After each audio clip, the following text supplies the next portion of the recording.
더 깊이 있게 뉴스 속으로 시사인이 만드는 정치 라이브 김은지의 뉴스인 3월 17일 방송 시작합니다. 안녕하세요. 저는 시사인 김은지 기자고요. 첫 번째 코너 바로 들어가겠습니다. 쏟아지는 뉴스에 어떻게 반응해야 될지 알려드리는 시간 뉴스 리액션입니다. 김여하 기자 안녕하세요. 네, 안녕하세요. 네, 월요일의 뉴스 리액터 신인규 변호사님 안녕하세요. 네, 안녕하세요. 월요일의 신인규입니다. 네, 자 빠르게 시작해보죠. 첫 번째 뉴스 들어가 볼까요? 네, 한국, 북한, 시리아 포함된 민간 국가 지정. 네, 미국이 지정했다라는 거죠? 네, 미국 에너지부가 한국을 민간 국가의 최하위 범주인 기타 지정 국가에 한국을 추가한 것으로 확인이 됐습니다. 앞서 조태열 외교부 장관이 국회에 나와서 최종 확인된 건 아니다 이렇게 입장을 밝혔는데 이미 바이든 행정부 시절이던 지난 1월 초에 민간 국가로 지정된 것이 이번에 드러난 건데요. 이 미국과 원자력이나 인공지능 관련한 협력을 할 때 이제 별도의 승인을 받는 등의 제한이 생길 수도 있는 조치인데 이 한국 정부가 2달 동안 이 상황을 파악하지 못한 점도 지적이 되고 있습니다. 일각에서는 이 여권에서 나온 핵 무장론과 계엄 상황 때문에 이 민간 국가로 지정이 되었다라는 관측이 쏟아지고 있는데요. 앞서 이제 윤 대통령 같은 경우는 2023년 1월에 대한민국이 전술핵을 배치한다든지 자체 핵을 보유할 수도 있다라는 발언을 했고 또 그 이후로 지난해 북러 정상회담이 오간 뒤로는 여권의 이제 주요 인사들 중에서도 이 핵 무장론에 힘을 보태는 발언들이 나오기도 했습니다. 이를 두고 이제 민주당 이재명 대표는 여권의 이 핵 무장론 대국민 사기극 때문에 국가와 이 국민적 피해를 입게 된 것이다. 라고 겨냥을 했는데요. 그러나 국민의힘에서는 오히려 민주당 탓이라는 취재의 주장이 쏟아지는 분위기입니다. 대표적으로 권영세 비대위원장이 오늘 이제 최고위에서 이재명 대표와 민주당이 그 국정을 장악한 것이 이번 사태의 큰 원인이라면서 이재명 대표가 북한에 돈을 건넨 혐의가 재판에서 입증됐다. 한국의 국제적 신뢰를 떨어뜨리는 요인이 됐다라고 말을 했습니다. 뿐만 아니라 윤상현 의원도 이런 발언을 했는데 한국이 민감국가 리스트에 올라간 이유는 민주당과 중국 때문이다라고 얘기를 했습니다. 이 중국의 굴종적이고 러시아를 옹호하고 북한에 한마디도 못하는 이재명 대표의 민주당 아닌가라는 이제 주장을 한 건데 사실 이 민감국가로 분류를 한 미국 에너지부가 이 핵 비확산을 담당하는 부처라는 점에서 윤석열 정부에 대한 바이든 행정부의 어떤 실망감과 우려가 좀 복합적으로 작용한 것이 아니냐 이런 분석이 힘을 얻고 있습니다. 탄핵되긴 했지만 아직도 윤석열 정부인데다가 국민의힘은 정부 여당의 한 파트너인데 지금 이런 사태가 야당 탓이다라는 이야기를 하고 있거든요. 어떻게 보십니까? 아니 과거에도 이재명 대표가 탄핵 이후에 여당 야당 하지 말고 1당 2당으로 하자라고 할 때 권성동 원내대표가 무슨 소리냐 우리가 여당이다 이렇게 우겼던 생각이 납니다. 뭐 우겼다라기보다는 지금도 윤석열 정부이고 지금까지도 외교에 있어서 여러 가지 의사결정을 해왔던 주체가 윤석열 대통령과 집권 여당 아니겠습니까? 근데 여기에 대해 가지고 이제 와서 또 민주당 탓을 하면서 또 이것이 뭐 민주당의 친중 노선이다. 뭐 그 말 자체도 검증은 더 해봐야 되겠습니다만은 이런 식으로 견광부회로 아무거나 갖다가 막 갖다 붙이면 얘기라는 것이 어떤 그래도 최소한의 인과성을 가지고 있어야 대화가 되고 반박이 가능한 건데 이런 식의 접근은 매우 무책임하다라고 말할 수밖에 없을 것 같고요. 무엇보다도 책임 정치의 대원칙을 훼손시킬 뿐만 아니라 권영세 비대위원장은 본인이 주중 대사까지 지내신 분인데 또 여기에 대해서 미국과의 지금 외교 관계의 혼선과 여러 가지 어려움을 또 중국과의 관계까지도 망치는 정말 외교 망나니 같은 발언을 지금 하고 있다. 저는 매우 우려스럽게 생각을 합니다. 네, 이제 뿐만 아니라 외교적으로 걱정되는 또 다른 지표가 있는데요. 스웨덴 예테보리 대학 민주주의 다양성 연구소가 발표한 자료인데요. 한국이 기존 자유민주주의보다 한 단계 아래인 이 선거민주주의 국가로 분류가 됐습니다. 이 연구소가 정치 체제를 자유민주주의, 선거민주주의, 선거 독재 정치 그리고 폐쇄된 독재 정권 이 4단계로 분류를 하고 있는데 이 첫 번째 단계에서 두 번째 단계인 선거민주주의로 이제 한 단계 떨어진 것으로 나타났습니다. 뿐만 아니라 이 연구소에 따르면 여전히 독재화가 진행 중인 나라로 한국을 소개하는가 하면 이 헝가리나 몰도바와 함께 표현의 자유가 크게 후퇴한 나라로도 이제 한국이 지적이 되고 있었습니다. 관련해서 오늘 또 하나 이제 주목받는 외신 칼럼이 있었는데요. 니케이 아시아에 윤석열은 브랜드 코리아를 완전히 망가뜨렸다 이런 제목의 칼럼이 실렸습니다. 이 필자가 영국 리즈 대학교의 북한 문제 전문가 에이단 포스터 카터 연구원인데요. 이 카터 연구원에 따르면은 이코노미스트 인텔리전스 유닛이 유닛이 발표한 민주주의 지수에 따르면 한국이 10단계나 떨어져서 32위를 기록했다라고 하면서 지난 3개월 동안 한국에서 일어난 일은 결코 일어나지 말았어야 했다. 한 사람의 잘못이지만 수백만 명이 대가를 치르게 될 것이다. 이런 경고를 적었습니다. 네, 어쩌다가 헝가리, 몰도바, 루마니아뿐만 아니라 북한, 시리아와 이제 함께하는 나라가 된 것 같은데요. 어떻게 평가하십니까? 그러니까 이게 지금 전반적으로 대한민국의 위상이 추락하고 있고 대한민국의 국격이 떨어지고 있는 거는 지금 부인하기가 어려울 것 같거든요. 그럼 도대체 누가 이 국격을 떨어뜨렸느냐 그 책임을 가려봐야 되지 않겠습니까? 그럼 거기에 대해서는 지금 윤석열 대통령이 그동안에 보여줬던 혐오와 증오의 정치 상대를 악마화하는 거죠. 거기다가 이제 입틀막으로 상징되는 표현의 자유, 말살 문제. 그리고 마지막에는 이제 계엄까지 일으키면서 민주주의를 끝장을 내버린 걸 전 세계가 본 거 아니겠습니까? 그날 계엄을 선포하는 날에는 외국 정상도 그날 대한민국에 그랬죠. 있었다고 합니다. 그러니까 이게 진짜 그 대한민국의 국격이 완전히 지금 떨어지고 있는 건데 사실은 이 언론 자유 지수도 대한민국이 지금 떨어지고 있고 이 언론이라는 것도 사실은 이 표현의 자유 또 민주주의의 핵심 가치 아니겠습니까? 그러니까 지금 전반적으로 윤석열 정부가 대한민국의 국격을 완전히 훼손시켰다라는 지적에 대해서는 뭐 거의 이견을 제시하기가 어려운 지경 아닌가라는 생각이 듭니다. 네, 이게 또 얼마나 회복하는 데 시간이 걸릴지 걱정이 됩니다. 두 번째 뉴스 넘어가 보죠. 네, 경호차장 4번째 구속영장 검찰 이번엔 네, 네 번째죠. 네, 김성훈 대통령 경호차장 그리고 이광우 경호본부장에 대한 경찰 국수본 관계자가 오늘 이제 브리핑에서 이렇게 4번째 구속영장 신청하겠다라고 밝혔습니다. 앞서 3번에 걸쳐서 영장이 기각됐기 때문에 필요한 보강 수사를 진행한 상황이라면서 이 서류도 정교하게 새롭게 작성한 뒤에 공수처와 필요한 협의까지 했다. 이렇게 이제 기자들에게 밝혔는데요. 앞서 이제 검찰이 김성훈 차장에 대한 구속영장을 3차례 기각을 했는데 지난 6일에 이 서울고검 영장심의위원회가 구속영장 청구가 타당하다 이런 결론을 내린 바가 있죠. 그 후 오늘 이제 경찰의 4번째 재신청 입장이 나온 건데요. 한편 이제 한국일보 그리고 한겨레 등의 보도에 따르면요, 대통령 경호처가 이 부장급 간부에 대한 이 해임 결정을 한 것으로 확인이 됐습니다. 이 해당 간부가 1월 12일에 있었던 간부 회의에서 윤 대통령의 무력 사용 검토 지시 그리고 김성훈 경호차장의 중하기 무장 지시에 대해서 반대 의견을 낸 것으로 전해지는데 그 이후 이제 즉각적으로 임무 배제 조치가 된 인물입니다. 그 이후로 이번에 해임 의결이 된 건데 이 최고 수위 징계인 파면 아래의 단계입니다. 공무원을 강제로 퇴직시키는 중징계 처분이라고 할 수 있는데요. 김성훈 차장은 이 당일 체포영장 집행 당일에 윤 대통령으로부터 군 통수권자 안전만 생각하라라는 이 지시를 문자를 통해서 직접 받았던 인물이기도 하죠. 그러다 보니까 김성훈 차장에 대한 강제 수사가 계속 이제 미뤄지면서 경호처 내 인사보복이 현실화되는 거 아니냐 이런 지적이 나오고 있습니다. 관련해서 대통령 경호처가 조금 전 입장을 냈는데요. 이 대상자가 1월에 모 호텔에서 국수본 관계자 2명을 만나서 군사 주요 시설물 위치 등 내부 정보를 전달한 사실이 확인되었으면 그 외부 경로를 통해서 기밀 사항을 유출한 혐의를 받고 있다. 그러면서 1월에 있었던 간부 회의 때 자유로운 의사 개진 이런 의사소통에서 나온 발언에 대한 어떠한 불이익 인사 조치도 아니었음을 말씀드린다. 이런 입장을 냈습니다. 네, 저희 댓글창에도 뭉갠다의 한 표, 뭉개기 시전, 누가 봐도 뭉갤 것이다. 이런 식의 이야기 하시는 분들이 많은데요.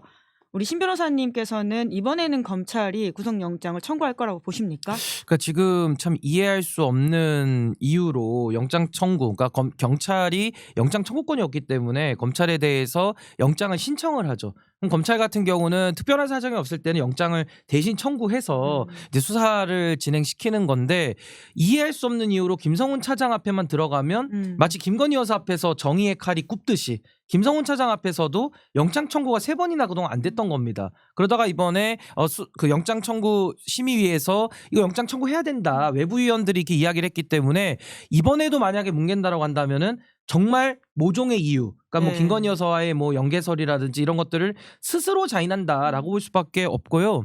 지난번에도 즉시항고권이 이제 할 수 있다라고 재량 규정처럼 되어 있는데 즉시항고권을 포기함으로써 사실상 윤석열 대통령을 석방시키는 아주 어처구니없는 결과까지 가지 않았습니까? 이 검사들에게 부여되어 있는 권한이라는 것이 재량이다고 하더라도 앞서 반복된 행위들이 많이 있다라고 하면요, 이 재량이 0으로 수축이 됩니다.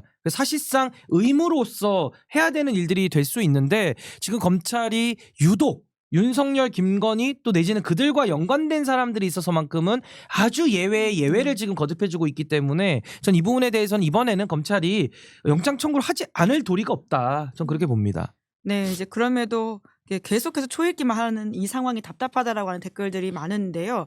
저는 경호처 입장도 법률가로서 어떻게 보시는지 궁금한데 참고인으로서 수사에 협조한 것에 대해서 이렇게 밝히고 있거든요. 신 변호사님은 어떻게 판단하십니까? 그러니까 이거는 뭐 누가 보더라도 그 김성훈 차장은 김건희 여사를 위해서 뭐 생일 파티인지 뭔지는 모르겠지만 뭐 풍선까지 이렇게 불어가지고 뭐 파티도 해주고 또 친구니까 뭐 친구인데도 뭐 이렇게 야박하게 안 챙길 수 있으니까 뭐 이런 식의 아주 해괴한 논리를 대면서 아주 공사 구별이 안 되는 분으로 이미 알려져 있는데 김성훈 차장이니까 윤석열이라는 그 개인에게 충성하는 거 아니겠습니까? 근데 나머지 경호처의 다른 정상적인 직원들은 대한민국의 경호처고요. 공무원입니다. 직업 공무원이기 때문에 국민들에게 충성하는 것이고 우리 헌법에서 규정한 국민의 충직한 봉사자로서의 의무를 다하는 그런 충직한 공무원들이 더 많거든요. 근데 지금 김성훈 차장이 본인과 같이 한 개인에 대해서 충성하지 않았다는 이유만으로 이런 식으로 징계를 남발한다는 것은 전 직권남용의 소지가 매우 크고 앞으로 김성훈 차장이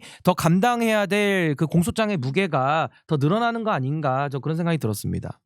네, 세 번째 뉴스 키워드 넘어가 보죠. 네, 윤석열 탄핵 선고 도대체 언제? 네, 정말 기다리다 병나겠다라고 하는 댓글까지 나오는 중입니다. 네, 게다가 이제 언제 선고가 되느냐를 두고 여러 설들이 지금 정치권에서 나오고 있는데요. 내일은 일단 박성재 법무부 장관 탄핵 심판이 첫 변론 기일이 예정되어 있고 정치권에서는 오늘 수요일부터 금요일 사이에 이제 선고할 가능성이 점쳐지고 있는 분위기입니다만 현재에서는 아직 별다른 공지를 내놓지 않고 있습니다. 그런 가운데 이제 국민의힘 지도부가 민주당을 향해서 이 헌법재판소 탄핵 심판 결과의 승복 입장을 밝히라라고 이제 촉구를 하고 나섰는데요. 어제 이제 권성동 원내대표에 이어서 오늘 권영세 비대위원장도 탄핵이 기각될 경우에 밀란이 일어날 것이라고 민주당이 선동도 하는데 민주당이 이런 자세를 버리고 한시라도 빨리 헌재 결정에 승복할 것임을 분명히 밝혀야 된다. 이렇게 말을 했습니다. 여기에 대해서 민주당은 또 반발했는데요. 국민의힘 헌재 결정 승복이 진심이라면 헌재 폭동을 부추기는 자당 의원들부터 자중시키고 징계하라 이런 반발이 나왔습니다. 특히 박찬대 원내대표는 국민의힘 1호 당원인 윤석열부터 해서 이 서천호, 윤상현 의원을 제명하고 또 극우 집회에 참석한 의원들을 징계하라 이렇게 주문을 하기도 했는데요. 실제로 이제 국민의힘 의원 62명이 일주일째 헌재 앞에서 탄핵 기각, 각하를 촉구하는 릴레이 시위를 이어가고 있고요. 또 지난 15일 구미에서 열린 탄핵 반대 집회에서는 나경원 의원이 헌재가 잘못된 판결을 내린다면 대한민국이 극좌 세력이 판치는 곳으로 바뀔 것이다 이런 발언을 하기도 했습니다. 관련해서 국민의힘 신동욱 수석 대변인이 오늘 기자들을 만나서 의원들이 각하나 기각을 주장하는 것이 승복하지 않겠다는 뜻은 아니라고 본다 이렇게 설명을 하기도 했습니다. 네, 이렇게까지 길어지는 이유는 뭐라고 좀 분석하십니까? 우선은 헌법재판소에 많은 탄핵 사건이 동시에 들어갔기 때문에 인력의 한계가 분명히 좀 있을 수 있다라는 생각이 들고요. 또 하나는 과거 박근혜 탄핵 때는 거의 원사이드한 탄핵이었기 때문에 별다른 저항 없이 8대 0으로 전원일치 예. 인용이 나왔는데 이번에는 지금 박근혜 전 대통령 탄핵 때와는 좀 달리 윤석열 대통령이 법질서를 지속적으로 붕괴시키면서 정치 투쟁을 하고 있지 않습니까? 예. 그러다 보니까 여론이 한 6대 4 정도로 파악이 됩니다. 탄핵과 찬성과 반대에 대해서. 그러다 보니 헌법재판소는 대통령 탄핵이라는 아주 무거운 결정을 내리기 위해서는 아무래도 국론 분열을 최소화하기 위해서 전원일치 8대 0으로 인용을 하고 싶어 할 것이다. 그렇다면 그 여론과의 괴리를 좀 좁히는 노력을 해야 되거든요. 그러니까 예. 예를 들어 7대 1이다. 그럼 그 한 명의 재판관이 굳이 반대를 해야 되겠느냐. 그럼 그 반대하는 재판관을 설득하거나 그래도 8대 0으로 만드는 그 모종의 노력 그걸 좀 하고 있을 걸로 보여지고 마지막으로 하도 그 자질구레한 것까지 없는 문제까지 만들어서 긁어부스럼을 내고 있기 때문에 헌법재판소가 단 1.1획도 오류를 허용하지 않는 완전 무결성의 결정문을 쓰기 위해서 저는 아주 지금 각고의 노력을 하고 있을 것이다 라는 생각이 들고 일부 반대하는 의견에 재판관이 있다 하더라도 그분들은 보충 의견이나 별개 의견을 쓸 수 있거든요. 아마 그런 걸 또 작성하려면 또 별도의 시간이 필요하기 때문에 조금 길어지는 거 아닌가 그런 생각이 생각이 듭니다. 네, 그럼에도 8대 0은 흔들리지 않을 것이다. 저는 8대 0이 안 나올 길이 없습니다. 왜냐하면 6대 2로 하더라도 탄핵 인용되는 건 맞는데요. 그 두 명의 재판관이 굉장히 외로워져요. 앞으로도 이제 이게 정리되는 과정 속에 굉장히 심적 부담감이 클 겁니다. 7대 1은 더더욱 클 것이고요. 그래서 저는 대통령 탄핵이라는 이 엄중한 판단에 대해서는 헌법재판소가 본인들의 위상을 위해서라도 저는 좀 전원일치 그 인용이든 기각이든 가야 되는데 기각을 8대 0으로 할 가능성은 제로에 저는 수렴한다 이렇게 봅니다. 네, 승복 관련해서는 오늘 조갑재 대표의 말이 좀 화제가 되던데요. 승복은 가해자인 윤석열만 하면 된다. 피해자인 야당과 국민을 끌어들이지 말라. 이렇게 이야기를 했던데 이 말에 대해서는 신 변호사님은 어떻게 평가하십니까? 아니 그동안에 불복 프레임을 짰던 사람들이 누군데 갑자기 가만히 있는 많은 분들이나 또 내지는 이재명 대표 쪽 민주당에 대해서 승복 왜 안 하냐는 식으로 얘기하는 것은 좀 엉뚱하지 않습니까? 굉장히 엉뚱한 행동이고 저는 국민의힘이 이번에 승복 메시지를 내가지고 상당히 저는 칭찬합니다. 아주 잘했어요. 근데 이게 아주 반쪽짜리 승복인 게 헌법재판소의 결정에 승복하자라는 미래지향적인 메시지를 내려면 지금 나온 결정부터 승복을 해야 되는 겁니다. 아니 오늘 숙제 안 하는 사람이 내일부터 숙제하겠다면 그 말을 어떻게 믿습니까? 마은혁 임명 그렇습니다. 건가요? 그러니까 그 권한 침해에 대해서 헌법재판소가 마은혁 재판관 임명해라. 헌법상 부여한 국회의 권한을 침해했다라고 내린 그 결정에 대해서 마은혁 재판관 임명하라라는 그 촉구의 의사를 저는 권성동 원내대표가 마은혁 그러니까 그 최상목 대행에게 얘기하면서 지금 승복에 대한 미래 메시지를 내면은 제가 100점짜리로 승복을 보는데 지금 이야기한 건 거의 뭐 10점도 안 되는 수준의 또 말장난에 불과하지 않나 이런 좀 우려가 듭니다. 네, 네 번째 뉴스 넘어가 보죠. 대통령 윤석열 호칭에 발끈한 김용현 측. 네, 그럼 뭐라고 부르라고 하는 거죠? 네, 오늘 이제 김용현 전 국방부 장관 첫 재판에서 있었던 일인데요. 검찰이 내란 중요 임무 종사 혐의로 구속된 김 전 장관의 주요 공소 사실 요지를 진술하던 중에 윤석열 대통령을 대통령 윤석열 이렇게 호칭을 했는데 김 전 장관 측의 이하상 변호사가 진술을 중단시켰습니다. 그러면서 이런 말을 했는데요. 공소장을 낭독하는 것도 아닌데 대통령 윤석열이라고 표현을 하는 거는 국가 원수인데 맞지 않다. 이렇게 주장을 했습니다. 또 이런 발언도 했는데요. 이 공소 사실에 야당이라고 하는 것도 누굴 말하는 건지 모르겠다. 탄핵 핵심 인물이라면은 민주당 이재명 대표일 텐데 그자에 대해서는 아무 이름을 말하지 않고 국가 원수는 대통령 윤석열 이렇게 검사가 말하는 거는 부적절하다. 이런 주장을 했습니다. 이에 대해서 검찰 측은 변호사가 제지하는 이유가 설득력이 있어 보이지 않는다라고 하면서 재판부가 소송 지휘권을 행사해서 적극적으로 제지를 해달라 이렇게 부탁을 하기도 하는데요. 이 김용현 전 장관 측이 공판 기일까지 나와서 궤변을 늘어놓았다 이런 지적이 나오는데 또 아시아투데이 보도에 따르면은 김 전 장관 측이 지지자들에게 보낸 메시지에서도 자필 편지에서도 부정선거를 언급하면서 악의 무리들이 중국, 북한과 결탁을 했다. 의회 독재를 이용해서 헌법재판소마저 장악했다. 이런 식의 궤변을 이어갔습니다. 그런 가운데 오늘 또 이제 서부지법 폭동 사태의 피고인 20명에 대한 공판 기일도 오늘 열렸는데요. 피고인들의 직업이 굉장히 또 다양했습니다. 자영업자, 유튜버, 회사원, 심지어 이 평생교육시설의 교사까지 있는 것으로 확인이 됐고요. 피고인들은 지난번 공판 때와 또 유사하게 때린 건 맞지만 의도가 있었던 건 아니다. 이런 진술이 나오기도 했고 또 대통령에 관한 미안한 마음과 구속영장 발부에 대한 항의의 마음을 표시하려고 담을 넘어선 것이다. 이렇게 변론을 했습니다.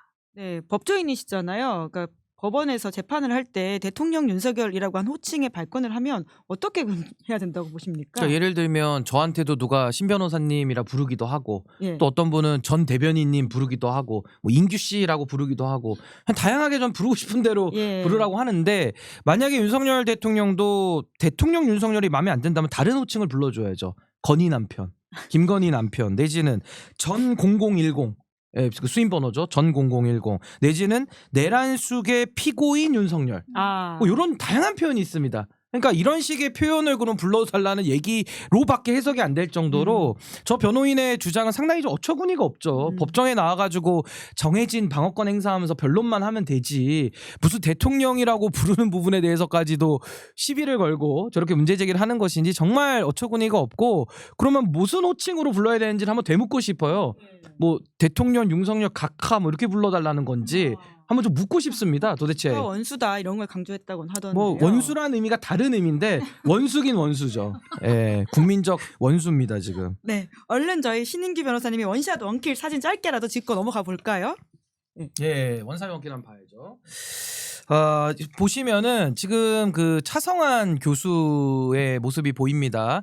구속 취소 관련돼서 이 즉시 항고, 검찰총장이 이제 포기 지휘를 했기 때문에 거기에 항의하는 그 장면이고, 아마 즉시 항고장도 차 교수가 좀 써놓고 예. 검사들은 그냥 써내기만 해라. 아주 지당한 이야기거든요.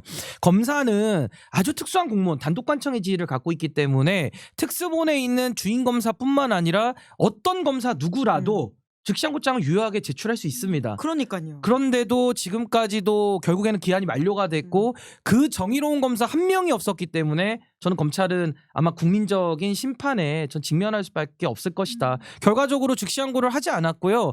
결국에는 윤석열 대통령의 그 석방에 대해서 그 논리가 부당하다라고는 주장하지만 결과적으로는 이의 제기는 하지 않는 아주 그 심각한 모순에 빠져 있는 검찰의 모습을 보여주고 있다. 저는 이렇게 보여집니다. 예, 전 차성환 교수님의 이 말이 아주 인상 깊더라고요. 저는 이 불의를 도저히 참을 수가 없다.